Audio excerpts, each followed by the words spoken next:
அனைவருக்கும் இதயம் மந்த்ராவின் விநாயகர் சதுர்த்தி வாழ்த்துக்கள். பிரதமர் மோடியின் மேலோட்டமான வெளியுறவு கொள்கையால் தான் இந்தியர்கள் வேலை வாய்ப்புகளை இழக்கிறார்கள் என்று காங்கிரஸ் தலைவர் மல்லிகார்ஜுன கார்கே குற்றம் சாட்டியுள்ளார்.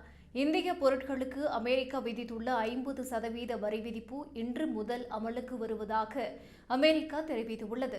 இதுகுறித்து மல்லிகார்ஜுன் கார்கே கூறுகையில், பிரதமர் நரேந்திர மோடியின் நண்பரான டொனால்டு டிரம்ப் இந்தியா மீது 50% வரியை 10 துறைகளில் விதித்துள்ளார். இதனால் சுமார் 2.17 லட்சம் கோடி ரூபாயை இந்தியா இழக்க இருக்கிறது. விவசாயிகளை பாதுகாக்க எந்த விலையையும் கொடுக்க தயாராக இருப்பதாக மோடி கூறினார். ஆனால் அமெரிக்காவின் வரி விதிப்பால் பருத்தி விவசாயிகள் கடுமையாக பாதிக்கப்பட்டுள்ள போதும் அவர்களுக்காக எதையும் செய்யவில்லை.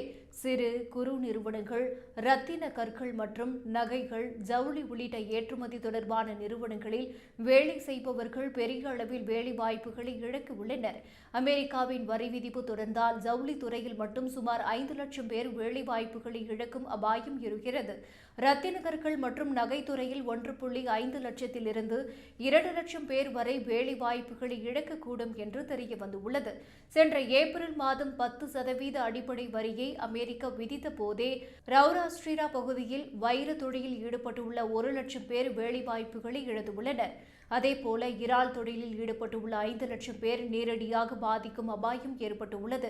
உலக தலைவர்களுடன் செல்ஃபி எடுப்பது, புன்னகைப்பது போன்றவற்றை வைத்து வலுவான வெளியுறவு கொள்கையை கட்டமைக்க முடியாது என்று மல்லிகார்ஜுன் கார்கே தெரிவித்துள்ளார். மேலும் அமெரிக்காவுடன் வர்த்தக ஒப்பந்தத்தை அமைப்பதில் மோடி அரசு தோற்றுவிட்டது என்றும் மோடியால் நாட்டை காப்பாற்ற முடியவில்லை என்று கார்கே குற்றம் சாட்டியுள்ளார்.